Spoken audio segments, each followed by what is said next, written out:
Pour une belle cause. Deux jeunes Alsaciens atteints de mucoviscidose ont entamé un périple de 650 km entre Roscoff en Bretagne et Paris. Adrien et Louis souhaitent sensibiliser le plus grand nombre à cette maladie. Le point de départ, c'est le centre de rééducation de Peraridi, où ils ont passé tant de mois à chercher un nouveau souffle. Merci beaucoup. On se retrouve à Paris. La première étape prévue est Morlaix, à une trentaine de kilomètres de là. Ils partent avec l'intention de repousser leurs limites, mais en respectant leur corps. On va voir justement comment on gère notre souffle et comment on peut l'économiser pour aller jusqu'à Paris.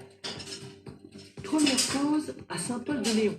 Il y a déjà eu quelques montées un peu difficiles, mais c'est tout l'intérêt du défi. Si c'était pas un roller, c'est trop facile. L'idée c'est ça. C'est effectivement de s'imposer quelque chose qui n'est pas forcément commun. Il faut que ce soit difficile pour que le message passe, oui, je pense. Adrien, qui a d'importantes lésions pulmonaires, est surveillé de près sur cette première étape par Aline, leur coach.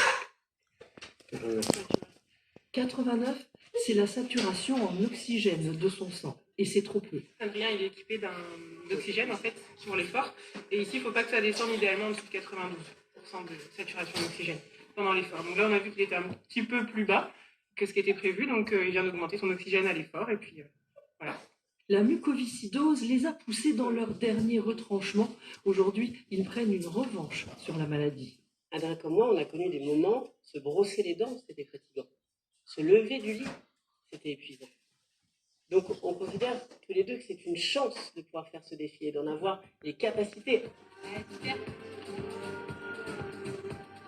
Ça sera jamais aussi difficile que tous les séjours qu'on a passés à l'hôpital, tous les moments de doute qu'on a eus.